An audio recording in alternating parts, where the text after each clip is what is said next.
Welcome back to part 2 of doing the disc brake conversion on my 2000 Honda Civic CX.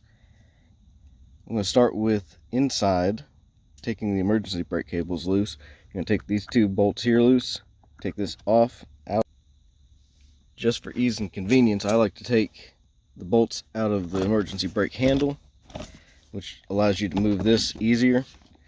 And there's a slot where you can pull the cables loose, just like that, and then you're ready to take stuff loose underneath the car. And just like any project, you're only one bolt break away from having a bad time. Well, that's what it's supposed to look like.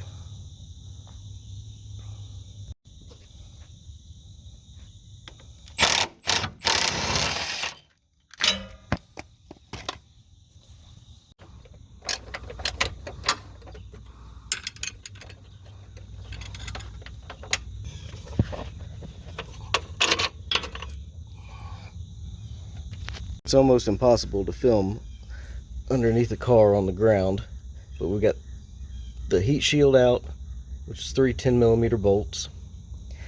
We got all 4 of the emergency brake cable retaining bolts, which is 4 12mm bolts, and we're just about ready to pull the trailing arms off the car. Once I can get that broken bolt loose. A tip if you're in the south and you've got brake lines to take loose, you're going to take a wire brush, clean the threads, get all the trash and stuff off of it, put a little bit of penetrating oil on it. And of course, if you're in the north and doing brake lines, well, you're pretty well screwed, because you're going to have to make new brake lines on something that's, near 30 years old. Once you've got your penetrating oil on there and it's sat for a little bit, another trick is to actually tighten the brake line just a little bit before you go to loosen it. And if it's giving you trouble, wiggle it. But this one came right loose because, well, I live in Georgia and I can use an open-end wrench.